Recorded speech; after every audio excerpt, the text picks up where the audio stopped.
لله رب العالمين والصلاة والسلام على أشرف المرسلين سيدنا محمد النبي وعلى آله وأصحابه الطيبين الطاهرين. الحمد لله على نعمة الإسلام. الحمد لله الله سبحانه وتعالى من علينا وجعلنا من أمة حبيب محمد صلى الله عليه وسلم. سيدنا ونبينا وشفيعنا محمد صلى الله عليه وسلم الذي أرسله الله رحمة للعالمين، رحمة مهداة، وما أرسلناك إلا رحمة للعالمين. فمنذ ولادة سيدنا محمد صلى الله عليه وسلم إلى يوم القيامة كل ما جرى مع سيدنا محمد صلى الله عليه وسلم وكل ما حصل مع سيدنا محمد صلى الله عليه وسلم يجب علينا أن نأخذ منه العبر والدروس والحكم. ونحن الآن في هذه الليالي المباركة قبل أسبوع حصلت رحلة الإسراء والمعراج لسيدنا محمد صلى الله عليه وسلم، والله سبحانه وتعالى من علينا بالعمر أن بلغنا وبارك لنا في شعبان. اللهم بارك لنا في رجب وشعبان وبلغنا رمضان، آمين يا رب العالمين. من الجيد ومن المستحسن ومن عمل الخير والأجر الكبير عند الله سبحانه وتعالى أن نحتفل بإسراء سيدنا محمد صلى الله عليه وسلم ومعراجه، أو بمولده، أو بهجرته، أو بأي حدث حدث مع سيدنا محمد صلى الله عليه وسلم. فهذا دليل محبتنا لرسول الله صلى الله عليه وسلم. لكن يا أخوان، لا تدعوا هذه القصة، لا تدعوا هذه الرحلة أن تمر عليكم مرورا كراما. طبعا الاحتفال كما قلت بمولد رسول الله وأصحاب الرب له أجر عظيم، زيادة الأرزاق وبركة العمر وبركة الأولاد وبركة الذرية. لكن يجب علينا أن نتعلم الدروس والحكم والعبر مما حصل مع سيدنا محمد صلى الله عليه وسلم. حياة سيدنا محمد صلى الله عليه وسلم منذ ولادته إلى يوم القيامة إلى وفاته كلها دروس وعبر لنا. والله سبحانه وتعالى أخبرنا في القرآن الكريم: لقد كان لكم في رسول الله أسوة حسنة. فإذا أسوتنا في هذه الحياة هو سيدنا محمد صلى الله عليه وسلم.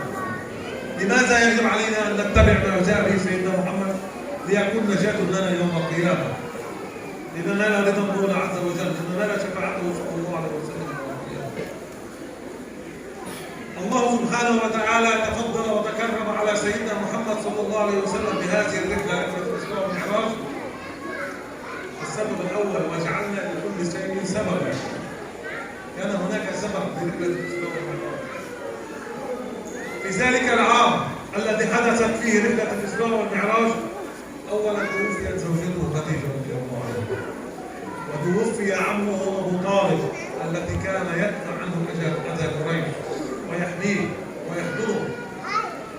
وطرد سيدنا محمد صلى الله عليه وسلم من بيته، ومنع عنه الطعام ومنع عنه الشراب، وقطعه كفار قريش وشتموه وسبوه وقالوا عنه ساحر وقالوا عنه مجنون، إلى أن سمي ذلك العام عام الحزن. حزنت الدنيا وما عليها من أجل سيدنا محمد صلى الله عليه وسلم. فالعبرة الأولى التي نأخذها من رحلة الإسراء والمعراج هي الصبر. سيدنا محمد صلى الله عليه وسلم صبر على المشقة، وصبر على الأذى، وصبر على الشتائم، وصبر على الحزن، صبر على نشر الدعوة، علمنا الصبر. إنما يوفى الصابرون أجرهم بغير حساب. يا أخوان، أجر الصبر عند المولى عز وجل كبير. يوم القيامة هناك جماعة من الناس من المسلمين أمة محمد صلى الله عليه وسلم تدخل الجنة من دون حساب، فيسألهم خازن الجنة: أين أنتم تدخلون؟ ماذا يجيبون؟ نحن من أخبر عنا المولى عز وجل في القرآن الكريم: إنما يوفى الصابرون أجرهم بغير حساب. فإذا الصبر.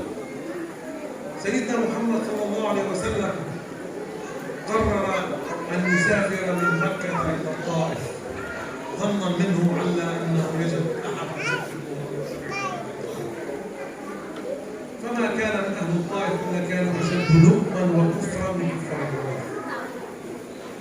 ضربوه وشتموه وحقروه وأمروا غلمانهم وسفهاءهم أن يضربوه بالحجارة والقمامة حتى سالت الجبال من النبي الشريف عليه الصلاة والسلام.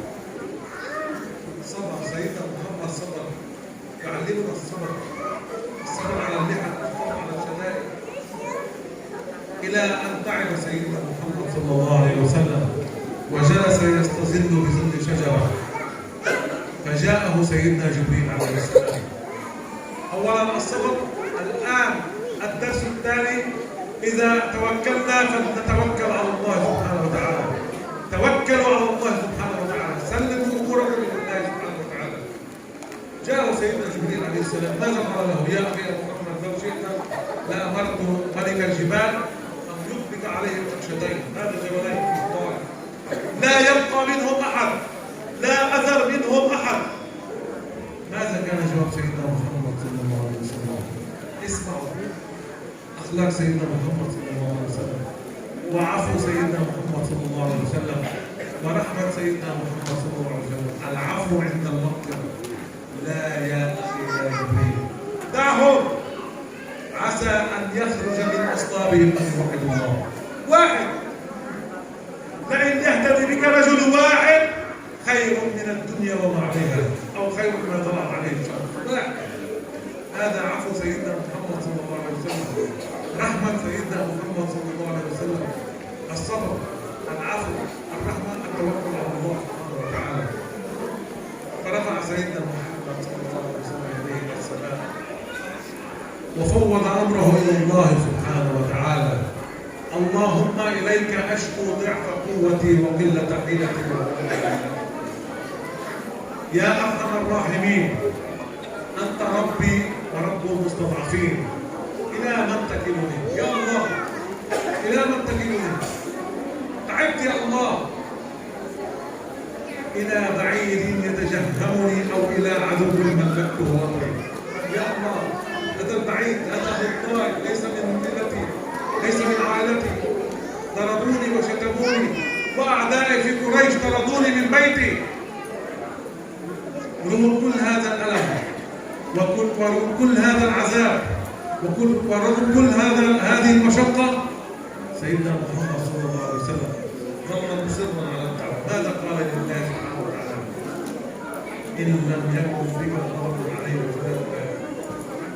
يا الله، رغم كل هذا العذاب والألم والمشقة، إن لم يكن بك غضب عليه فلا أبالي.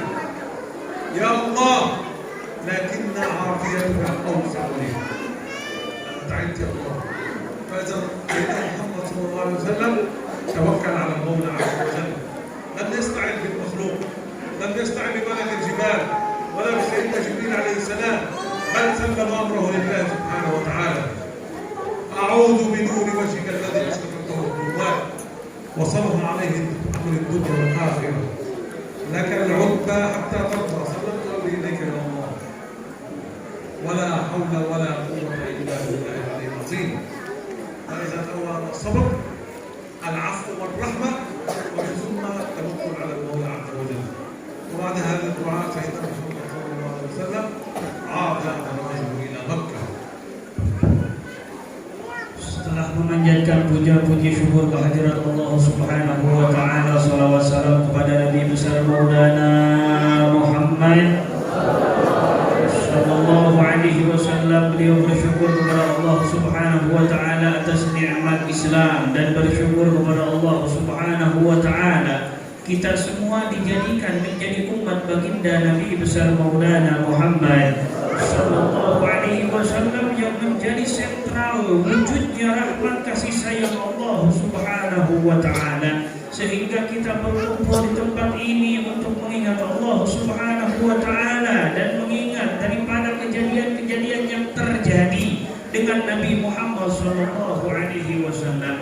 Ketika kita memperingati daripada Isra wal Mi'raj Nabi sallallahu alaihi wasallam ataupun apa yang terjadi dengan Nabi sallallahu alaihi wasallam, inilah bentuk kecintaan kita kepada Nabi Muhammad sallallahu alaihi wasallam.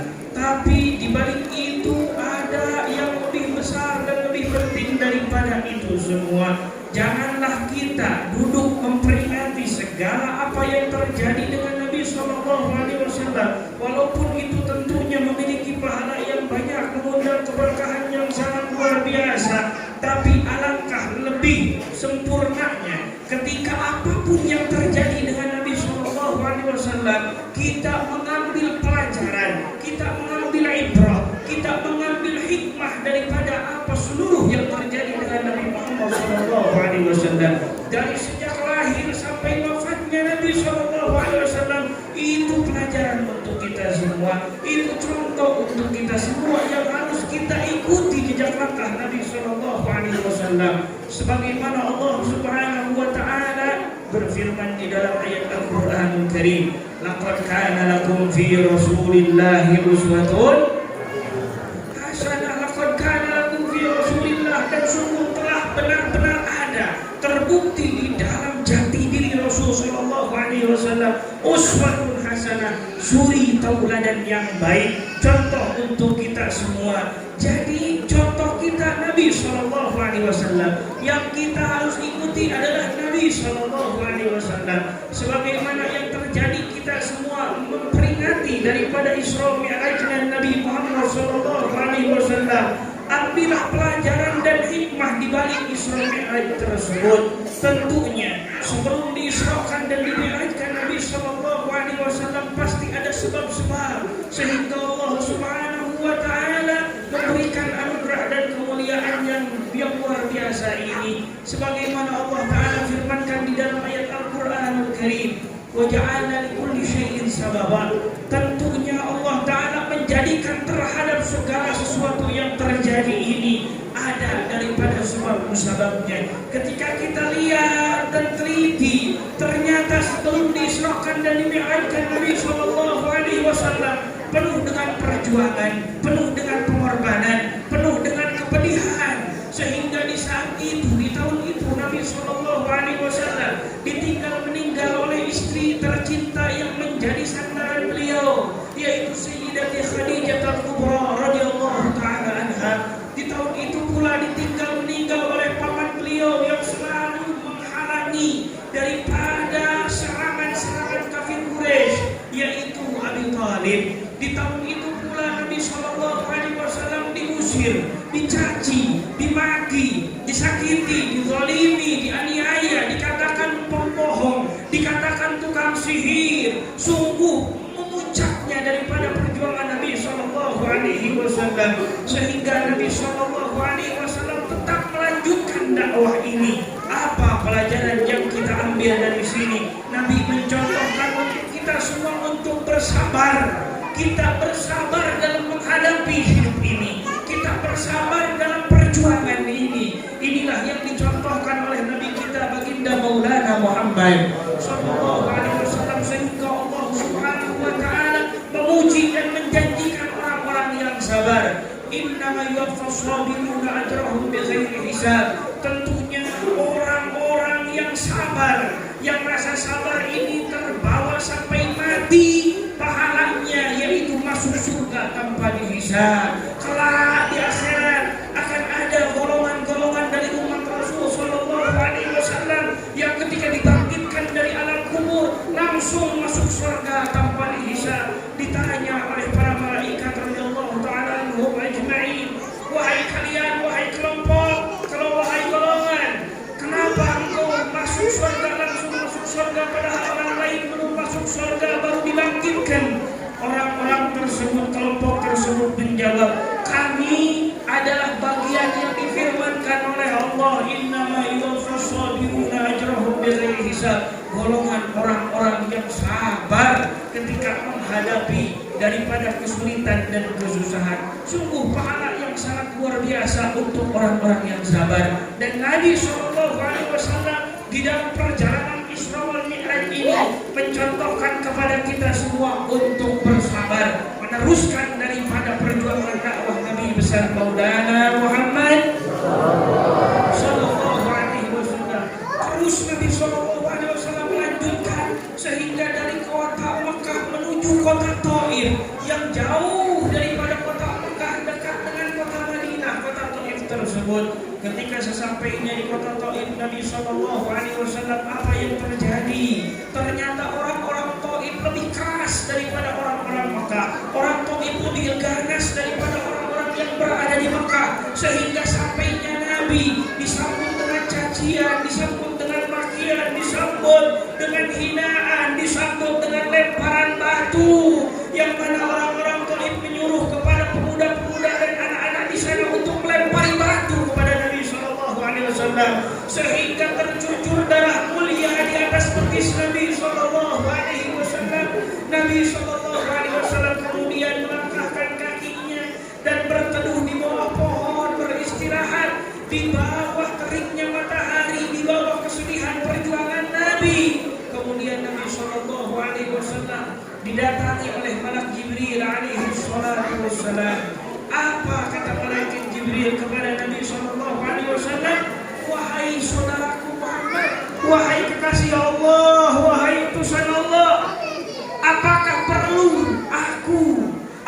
perlu aku memerintahkan malaikat yang menjaga gunung, yang menghimpit kota Thaif untuk menimpakan gunung ke kota Thaif, sehingga orang Thaif mati semua, tidak ada yang tersisa ditimpakan gunung tersebut?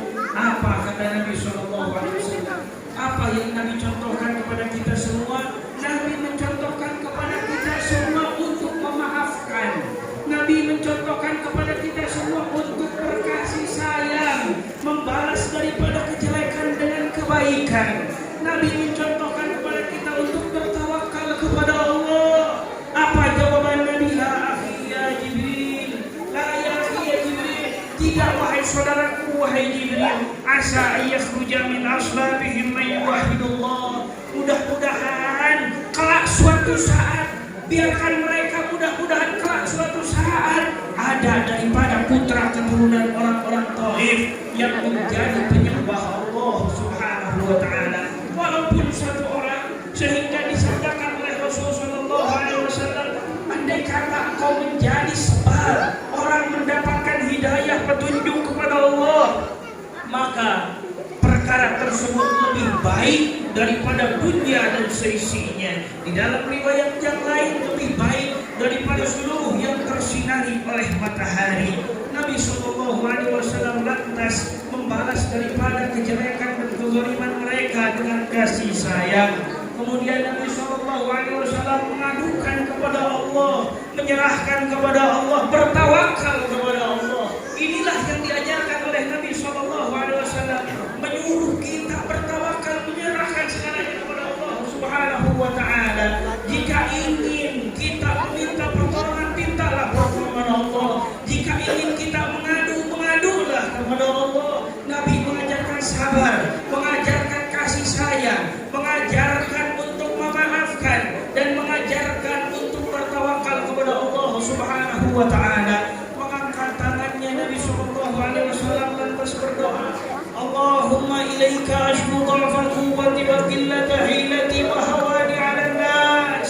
Ya Allah, aku mengadu kepadamu akan lemahnya diri ini, akan tidak berdayanya diri ini menghadapi semua yang terjadi. Orang-orang Thaif, orang-orang Mekah melecehkan dan menzalimiku, menyakitiku. Ya Allah, aku mengadu kepadamu.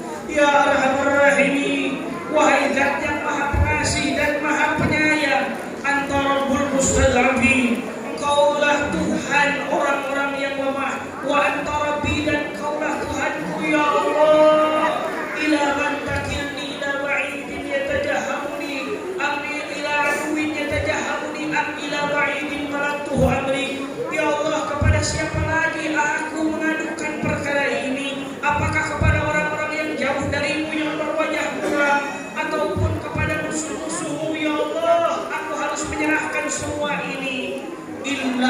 yakun bika ghadabun alayya fala ubali.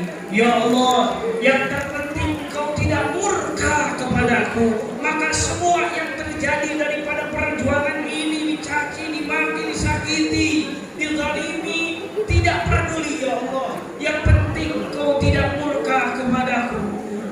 Walakin afiyatuka awsa'li, tetapi sungguh anugerah dan karunia-Mu lebih banyak Engkau limpahkan kepadaku ya Allah. A'udzu binuri wajhika alladzi asyraqat lahu dhulumat. Aku berlindung kepadamu ya Allah dengan kemuliaan nur cahaya wajah-Mu sehingga menerangi kesumpahan yang ada dan menyelesaikan segala urusan dunia dan akhirat. Laka ubbahan tardo ya Allah. Aku mengadu kepadamu tidak lain supaya Engkau ridha. Wala haula wala quwwata illa billah. Dan tidak ada daya, tidak ada upaya ya Allah terkecuali atas pertolongan-Mu. Lalu Nabi kembalilah dari kota Taif menuju kota Makkah al-Mukarramah. وعندما وصل سيدنا محمد صلى الله عليه وسلم إلى مكة المكرمة في تلك الليلة جاء سيدنا جبريل عليه السلام وهو ضراء. كلنا نعرف والله سبحانه وتعالى أخبرنا عن هذا القرآن الكريم.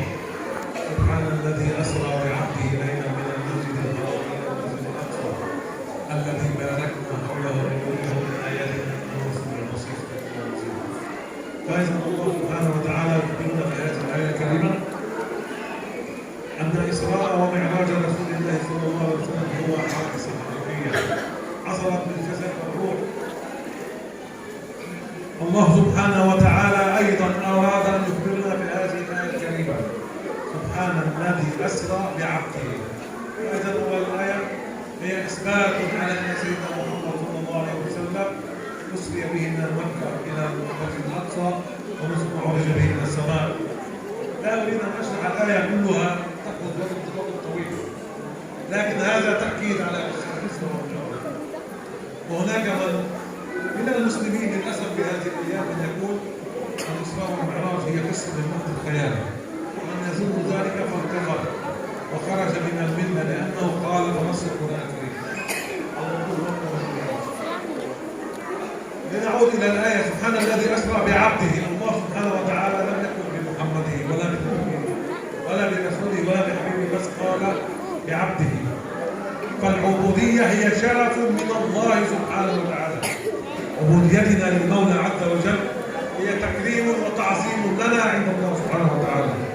الله سبحانه وتعالى كرم وجل وأجل وعظم نبيه محمد صلى الله عليه وسلم وقال عنه سبحان الذي أسرى بعبده. هي دليل إثبات عبوديتنا للمولى عز وجل. كل المخلوقات الأنبياء والرسل والمرسلين والملائكة والإنس والجن هم عبيد لله سبحانه وتعالى، ووظيفتهم في هذه الحياة عباد الله سبحانه وتعالى. وما خلقت الإنس والجن إلا ليعبدون. نحن وظيفتنا في هذه الحياة نعبد الله سبحانه وتعالى ونتبع ما جاء به سيدنا محمد صلى الله عليه وسلم. وأول مكرم أكرمه الله سبحانه وتعالى سيدنا محمد صلى الله عليه وسلم أن صلى إماما بإخوتنا جميعا. هذه مكرمة عظيمة عند الله سبحانه وتعالى. ومن ثم أخرج به إلى السماء، وكان كلما يصل إلى السماء الأولى الثانية الثالثة الرابعة الخامسة السادسة السابعة إلى أن وصل إلى سدرة المنتهى كان يلتقي بأحد إخوته الأنبياء ويسلم عليه، وأراه الله أهل الدنيا وأهل النار وأهل الجنة وأهل القبور. سيدنا محمد صلى الله عليه وسلم اطلع على كل حياة النبي إلى أن وصل إلى سدرة المنتهى حيث توقف سيدنا جبريل عليه السلام. لم يسمح له بالدخول إلى هذه المكرمة. جبريل توقف. هذه المكرمة فعلت لحبيبه. وهناك الكثير من الناس في هذه الأيام تسأل يا أحمد هل سيدنا محمد كلم الله؟ هل سيدنا محمد رأى الله؟ أنت مالك وما كلم الله؟ إذا كان سيدنا جبريل لم يسمح له يرى ما حدث في هذه المكرمة. أنت اسأل عن الصلاة وعن الصيام وعن الطهارة وعن الفقه وعن العقيدة وعن سيرة الرسول صلى الله عليه وسلم، كيف تقرأ القرآن الكريم وكيف وكيف تخشع بصلاتك، وكيف تبر بوالديك، وكيف تحسن معاملة زوجتك وأولادك وجيرانك. هكذا يسأل ما شاء الله. رعب الله.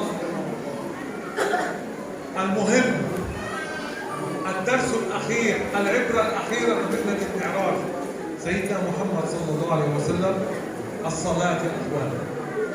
كل الفرائض والسنن والقرآن والآيات القرآنية والأحاديث القدسية نزلت على سيدنا محمد صلى الله عليه وسلم ووصلت سيدنا جبريل عليه السلام إلا الصلاة كانت أمر مباشر من المولى عز وجل إلى سيدنا محمد. فيجب علينا أن نحافظ على الصلاة. من أراد أن يبقى بين يدي المولى عز وجل، من أراد أن يكون على اتصال مع الله سبحانه وتعالى فليحافظ على الصلاة. إن الصلاة كانت على المؤمنين كتابا موقوتا لا أحد. وسيدنا محمد صلى الله عليه وسلم أخبرنا أيضا أول ما يسأل عنه العبد يوم القيامة ماذا يقول؟ يا أهل مصر الصلاة، صحيح؟ ويا أهل تاريخ الصلاة. أول ما يسأل عنه العبد يوم القيامة الصلاة. فإن صلحت صلاته صلح عمله، وإن فسدت صلاته فسد عمله. الصلاة يا أخوان هي عماد الدين، من أقامها فقد أقام الدين ومن تركها فقد هدم الدين. فلا يحاول أحد منكم أن يؤخر الصلاة، لأن هناك وعيد من المولى عز وجل. كل يوم تقرأ هذه الآية ممكن ويل للمصلين الذين هم عن صلاتهم ساهون. هذا الويل هذا وادي في جهنم والعياذ بالله. ليس لذلك الصلاة، ذلك الصلاة عشان هذا يهوديا نصرانيا كافرا يخرج من الملة. هذا لمن يؤخر الصلاة عن وقتها. فلا يحاول أحد منكم أن يؤخر الصلاة عن وقتها. وأكثر من الصلاة على الحبيب محمد صلى الله عليه وسلم، لأن بالصلاة على الحبيب محمد صلى الله عليه وسلم خير لنا في الدنيا وفي الآخرة. من صلى علي في كل يوم 10 مرات وجبت له شفاعتي يوم القيامة. ومن صلى علي في كل يوم 100 مرة قضى الله له بها 100 حاجة، 30 في الدنيا و70 في الآخرة. ومن صلى علي في كل يوم 1000 مرة لم يخرج من الدنيا إلا وقد تبوأ مقعده في الجنة، أي لم يخرج من الدنيا إلا وقد بشره الله سبحانه وتعالى بالجنة. ومن أراد أن يكون دعاءه مستجابا فليبدأ دعاءه بالصلاة على الرسول، ولينهي دعاءه بالصلاة على الرسول صلى الله عليه وسلم، لما أخبرنا به سيدنا عمر بن الخطاب رضي الله عنه: كل الدعاء معلق بين السماء والأرض إلا بالصلاة على الرسول صلى الله عليه وسلم. فأكثروا من الصلاة على الحبيب محمد صلى الله عليه وسلم، وامرأوا أوقات فراغكم بالصلاة على الحبيب محمد صلى الله عليه وسلم، ليكون بذلك بركة لكم في أرزاقكم وفي مالكم وفي علمكم وفي حياتكم وعلوكم لدرجاتكم يوم القيامة. أسأل الله عز وجل أن يجعلني وإياكم ممن يستمعون القول فيتبعون أحسنه. وصلى الله على سيدنا محمد وعلى آله وصحبه وسلم. Kemudian kembalilah Rasul Shallallahu Alaihi Wasallam dari kota Taif menuju kota Makkah Al-Mukarramah. Dan pada suatu malam, sebagaimana kita tahu, datanglah dua malaikat membedah dada Nabi Shallallahu Alaihi Wasallam dan malaikat Jibril Alaihi Wasallam membawa kendaraan yang namanya buruk. Dan di malam itulah terjadi daripada perjalanan Isra wal Mi'raj baginda Nabi besar Muhammad sallallahu alaihi wasallam dari Masjidil Haram menuju Masjidil Aqsa. Allah tetapkan di dalam ayat Al-Qur'anul Karim, Bismillahirrahmanirrahim, Subhanalladzi asra bi'abdihi lailan minal Masjidil Haram ilal Masjidil Aqsa alladzi barakna hawlahu linuriyahu min ayatina innahu huwas samiul basir. Sadaqallahul azim. Maha suci dan Allah Subhanahu wa taala yang telah memperjalankan hambanya di sebahagian malam dari Masjidil Haram menuju Masjidil Aqsa. Perjalanan Isra Mi'raj yang kita sebut dan peringati ini, perjalanan yang ditetapkan oleh Allah Subhanahu wa taala kepada Nabi sallallahu alaihi wasallam. Ini menekankan bahwasannya perjalanan ini adalah perjalanan yang betul-betul terjadi terhadap Nabi sallallahu alaihi wasallam. Beliau mengatakan di zaman ini, akhir zaman, banyak orang yang mana orang tersebut dikatakan orang mengerti tapi mengingkari daripada perjalanan Isra wal Mi'raj Nabi sallallahu alaihi wasallam, mengatakan perjalanan ini adalah perjalanan khayalan saja. Tidak, siapapun yang meyakini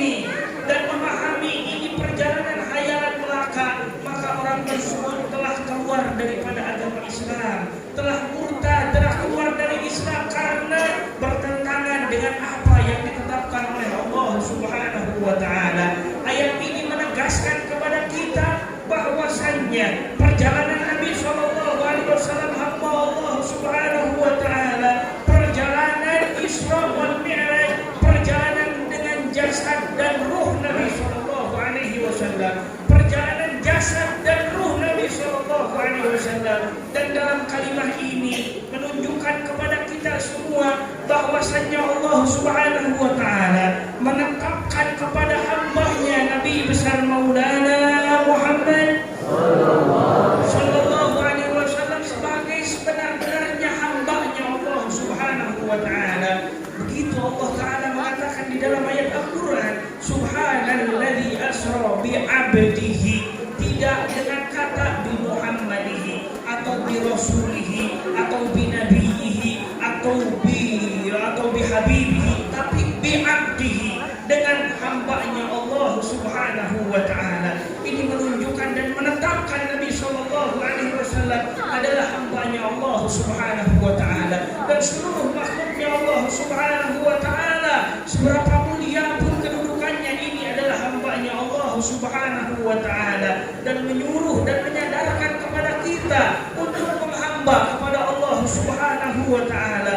Karena dengan kita menyembah Allah, menghamba kepada Allah, inilah kemuliaan untuk kita, inilah keagungan untuk kita menjadi hamba-hambanya Allah Subhanahu wa taala. Karena tidak ada tugas lain lagi, wahai saudara-saudaraku, kita hidup di dunia ini terkecuali untuk beribadah kepada Allah Subhanahu wa taala, sebagaimana kita dikabarkan di dalam ayat Al-Qur'anul Karim, wa ma khalaqtul jinna wal insa illa liya'budun. Tidaklah aku, kata Allah, menciptakan bangsa manusia dan bangsa jin terkecuali untuk beribadah, mengabdikan diri kepada Allah Subhanahu wa taala. Perjalanan yang sangat mulia dari Masjidil Haram menuju Masjidil Aqsa yang disebut Mi'raj, dan dari Masjidil Aqsa Nabi sallallahu alaihi wasallam memulai perjalanan Mi'rajnya dengan diberikan satu kemuliaan oleh Allah menjadi imam sholatnya para nabi dan para rasul-rasulnya Allah Subhanahu wa taala. Kemudian ditaikkan Nabi sallallahu alaihi wasallam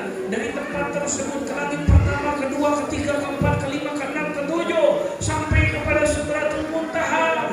Di setiap langit Allah taala pertemukan dengan para nabi, para rasul alaihi wassalatu wassalam, saling menanyakan dan saling menyapa, saling salam. Dan daripada langit-langit tersebut Nabi sallallahu alaihi wasallam diperlihatkan seluruh alam dunia, seluruh apa yang ada, alam barzakh, alam akhirat, surga dan neraka, diperlihatkan waktu yang telah lalu dan waktu yang akan datang, diperlihatkan oleh Allah Subhanahu wa taala, sampai ke tempat yang dinamakan Sidratul Muntaha. Dan di sana malaikat Jibril alaihi salatu wassalam yang senantiasa mendampingi Rasul sallallahu alaihi wasallam. Ketika Rasul sampai Sidratul Muntaha, terus Allah taala panggil ke tempat yang dikhususkan untuk Nabi sallallahu alaihi wasallam. Malaikat Jibril tidak diperkenankan untuk selalu mendampingi dan ikut masuk ke tempat tersebut, sampai Rasul sallallahu alaihi wasallam bertemu dengan zat Allah Subhanahu wa taala.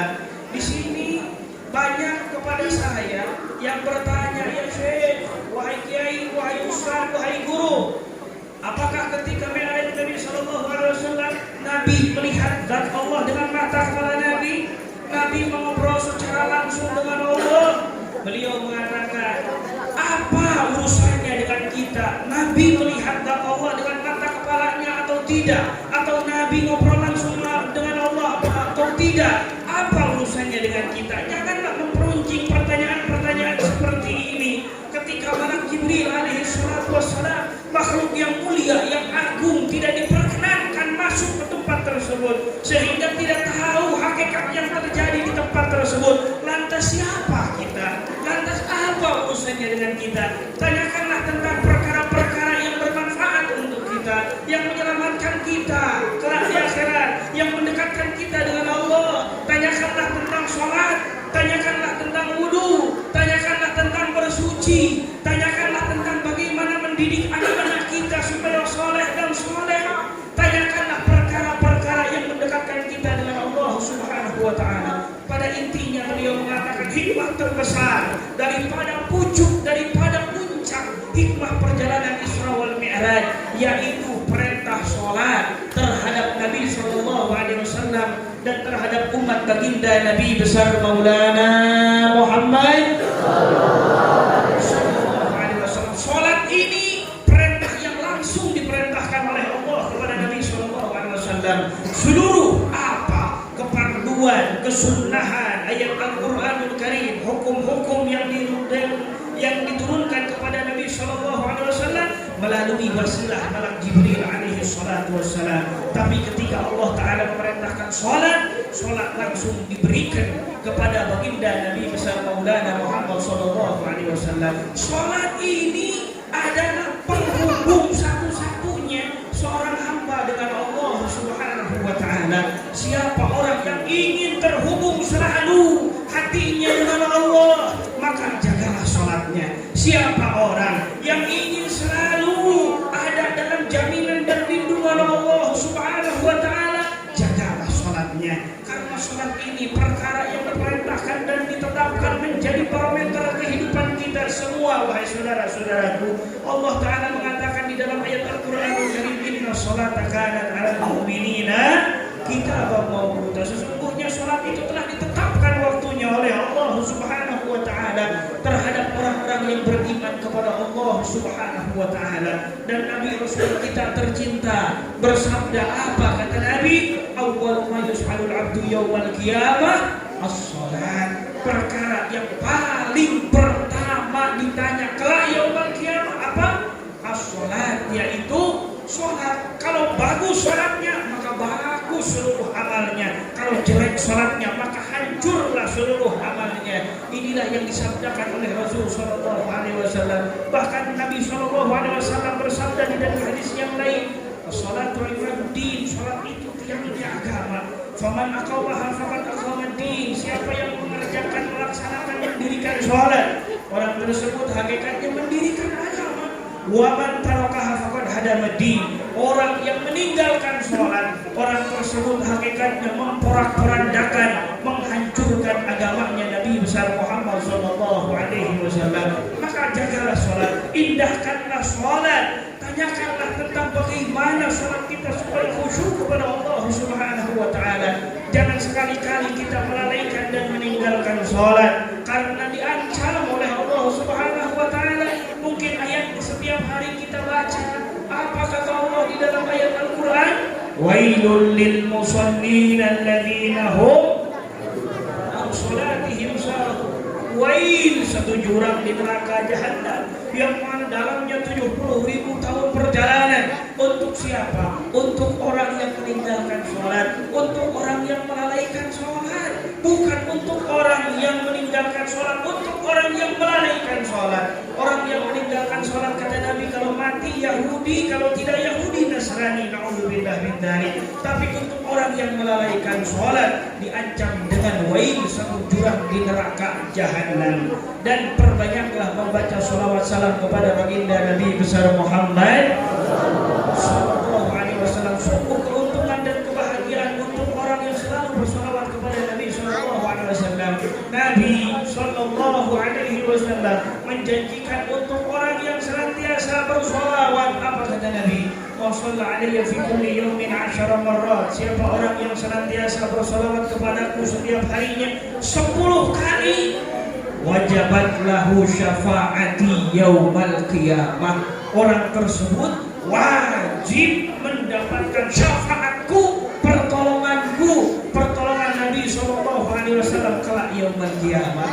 Wa man shalla alayya fi kulli yaumin 100 marrah. Dan siapa orang yang bersolawat salam kata Rasul sallallahu alaihi wasallam kepadaku setiap harinya 100 kali, qadallahu biha mi'atu hajah. Allah Ta'ala akan mengabulkan 100 keinginannya. Salasuna fid dunya wa sab'una fil akhirah. 30 diberikan di dunia dan 70 dilimpahkan di akhirat. Wa man shalla alayya fi kulli yawmin alfa marrah. Dan siapa orang yang bersolawat kepadaku 1000 kali di setiap harinya kata Nabi, lam yakhruj minad dunya illa wa qad tabawwa'a maq'adahu fil jannah. Tidak akan keluar dari dunia alias tidak akan terkecuali telah diperlihatkan tempatnya di surganya Allah Subhanahu wa taala.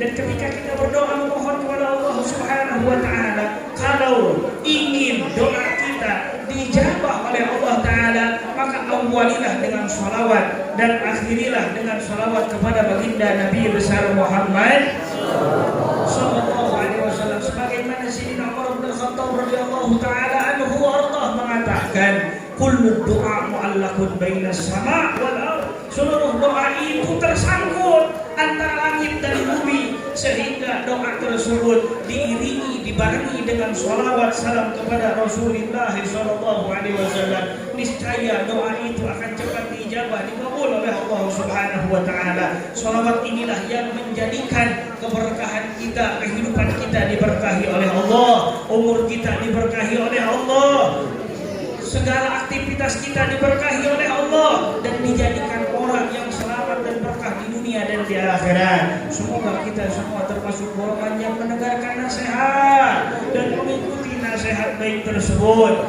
Amin ya Allah ya Rabbal alamin. Alhamdulillah rabbil alamin, wassalatu wassalamu ala asyrafil mursalin sayyidina Muhammadin nabiyina wa ala alihi wa sahbihi ajma'in.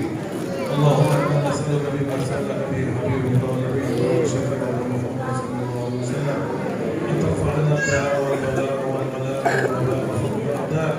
توفنا وانت راض عنا والحقنا بالصالحين. اللهم لا تدع لنا ذنبا الا غفرته ولا عيبا الا سترته ولا هما الا فرجته ولا دينا الا قضيته ولا مريضا الا شفيته ولا حاجه الا يسرتها ورحمتها بفضلك يا اكرم الاكرمين. اللهم اجعل قبضنا روضه من رياض الجنه ولا تجعله حفره من حفر النار. اللهم انطق السنتنا عند السؤال. اللهم اظلنا بذلك يوم لا ظل الا ظلك. يا حي يا قيوم برحمتك نستغيث لا تكلنا الى انفسنا طرفه عين او اقل من ذلك واصلح شاننا كله يا اكرم الاكرمين يا رجاء السائلين يا امام الخائفين يا مجيب دعوه المضطرين انت قلت ادعوني استجب لكم. فنسالك بحبيبك محمد صلى الله عليه وسلم وبركه وكرامه سلطان اولياء سيدنا عبد القادر الجيلاني قدس الله سره ان تغفر ذنوبنا جميعا وتبدل سيئاتنا حسنات وتثبتنا على صراطك المستقيم وتهون علينا سكرات الموت. اللهم ان لم تغفر لنا من يغفر لنا يا الله. اللهم ان لم ترحمنا من يرحمنا يا الله. اللهم ان لم تعفو عنا من يعفو عنا يا الله. اللهم لا تعاملنا بما نحن اهله وعاملنا بما انت اهله يا رب العالمين. اللهم اعز الاسلام والمسلمين وخذ الكفره والمشركين اخذ عزيز مقتدر فانهم لا يعجزونك يا الله. وشفع نبيك محمدا فينا واعطي كل منا ثقله وارزقنا حج بيتك الحرام في هذا العام كل عام. وصلى الله على سيدنا محمد وعلى اله وصحبه وسلم. اللهم بارك هذا المجلس وبارك صاحب هذا المجلس وبارك جميع من حضر في هذا المجلس وبارك طلاب وطالبات هذا المجلس. اللهم بارك بهم وبأصولهم وبفروعهم إلى يوم الدين. اللهم انزل عليهم السكينة والرحمة والرضا والغفران ومدهم بمدد من عندك يا الله. وارزقهم رزقا حلالا طيبا مباركا فيه واجعل ذريتهم ذرية صالحة تعبدك ولا تشرك بك شيئا. اللهم كما أنعمت على أخونا حج أسد في الدنيا فزد عليه من نعمك وفضلك في الدنيا وفي الآخرة واجمعنا وإياه تحت لواء سيد المرسلين محمد صلى الله عليه وسلم. واسقنا بيده الشريفة بشربة لا نسمع بعدها أبدا. اللهم أرسل ثواب ما قرأنا ونور ما تلونا هدية واصلة إلى روح سيدنا محمد صلى الله عليه وسلم ومن شباب الشريف الأنبياء والمرسلين صحابة رسول الله أجمعين جدنا الباز عبد القادر الجيلاني قدس الله سره وإلى والدينا ووالديكم مشايخنا ومشايخكم من علمنا من علمكم من له حق علينا ليوم الدين. أمواتنا أمواتكم جميعا أموات المسلمين كافة عامة على أن يجعل الله آخر كلامنا أشهد أن لا إله إلا الله وأشهد أن محمدا رسول الله صلى الله تعالى عليه وسلم حقا وصدقا على نية القبول والإجابة. الفاتحة.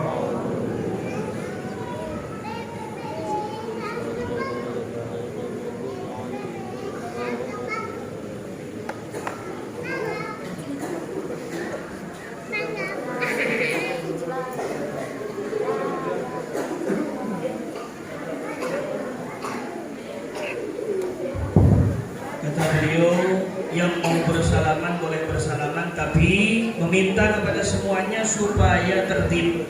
Dimulai dari laki-laki, dimulai dari sebelah kiri, kemudian keluar di sebelah kanan. Yang sudah bersalaman langsung keluar, tidak boleh masuk masjid lagi. Ketika sudah beres laki-laki, jalan dikosongkan dari laki-laki, kemudian perempuan. Tapi diminta kepada semuanya dengan tertib. Hadroh, ditepuk hadrohnya sambil bersolawat kepada Nabi Sallallahu Alaihi Wasallam.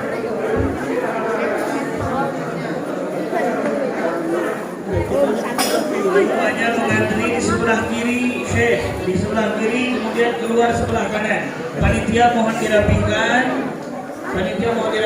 Karena kalau berdesak-desakan tidak rapi, beliau biasanya langsung berangkat, tidak bisa. Semua bersolawat. Allahumma sholli